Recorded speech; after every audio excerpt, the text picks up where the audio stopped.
ভাবেই বিকাশবাবু একজন স্বনামধন্য অ্যাডভোকেট আইনজীবী।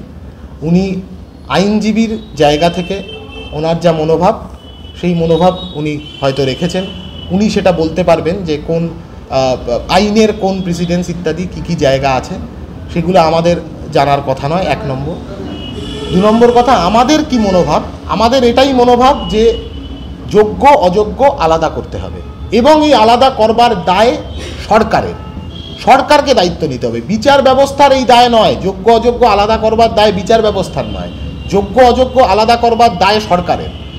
তদন্ত প্রক্রিয়ার মাধ্যমেই বেশ খানিকটা এই অগ্রসর হয়েছিল এই দিকে যে কারা অযোগ্য সেই লিস্টেড করবার প্রক্রিয়াটা। তাহলে সেই প্রক্রিয়াটা কেন থেমে গেল? সেই প্রক্রিয়াটা কত দূর এগোলো? সরকারের ভূমিকা কি?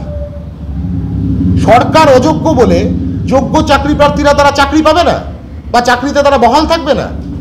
26,000 পদ যদি এখন গোটা প্যানেলটা যদি এখন বাতিল হয়, তাহলে আরও বছর দুয়েক সময় লেগে যাবে এই নিয়োগটা করতে। তাহলে 2 বছর ধরে রাজ্যের স্কুলগুলো যেখানে শিক্ষক নিয়োগ দরকার সেই স্কুলগুলো ফাঁকা পড়ে থাকবে।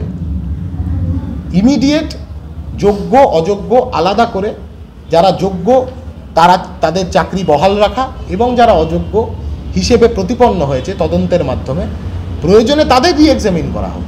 তার স্বচ্ছ পদ্ধতিতে রিএক্সামিনেশনের মাধ্যমে তারা উঠে আসুক। কিন্তু এই মিশিয়ে দেওয়া গোটাটাকে, এইটা কোনো পদ্ধতি হতে পারে না এই সমস্যা